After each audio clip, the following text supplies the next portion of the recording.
Okay, I've been in the security, investigation, close protection world for over 30 years. And I get people asking me all the time, okay, how do you get into the industry? How do you build your business? How do you make more money? And in the near future, I'm going to be putting out more videos on those topics, giving guidance from my experience, what I think works, what I think doesn't work. A lot of to do with getting work is being in the right place at the right time, luck, and more importantly, having a good reputation. In this video, I'm going to talk about what not to do.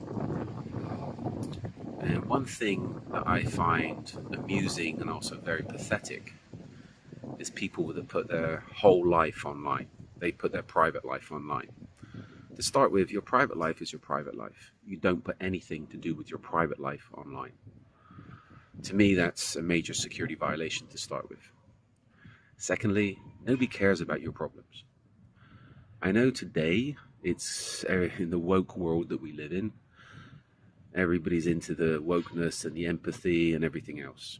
You know what? It doesn't work in a protection business. If you're weak, you don't belong in the protection business. A client doesn't want to be protected by weak people. If a client has got problems, he's not going to hire people that has more problems than she has. So, if you're missing your girlfriend, if you're missing your boyfriend, if your girlfriend, boyfriend has just left you for somebody else, if you have no money, if you've gone bankrupt, well, having no money is good. I see it a lot of times with people, 1 week of posting, they just bought a brand new car, and the next week they need a job because they've got no money. You know what? If you just blown all your money on a car, and you've got no money, it says you're irresponsible. So I would never hire you. So keep your personal life to yourself.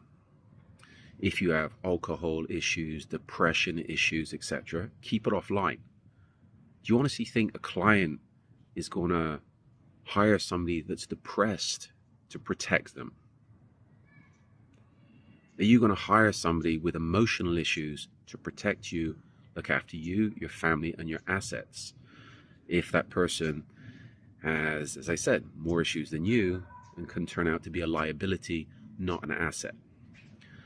I see it in the firearms business where there's how many people posting about depression, emotional issues, PTSD, etc. Well, there's a general rule in most places. If you're depressed, you shouldn't be around firearms. Such people need help, go and get your help. Personally, I avoid them. Why? Because employing such people, working with such people can cause you problems. They need help. They don't need to be in the close protection business. They don't need to be in the firearms business. To employ such people, how can I put it? The close protection business is about dealing with other people's problems, rectifying other people's problems. You don't want people you're employing to be involved in a problematic, hostile situation and they can't handle it. They end up having a breakdown. They end up freaking out. They end up overreacting. They end up causing more problems than solving problems. This is one business where, to put it politely, shit sticks. If somebody on your team screws up, that's also going to apply to you. You can do 2,000 good things. It's that one bad thing that happens, and it doesn't have to be you directly that does the one bad thing. People you're associated with, your reputation's done. From an employer perspective, I wouldn't hire such people because they can cause me problems, lose me contracts, and cost me money.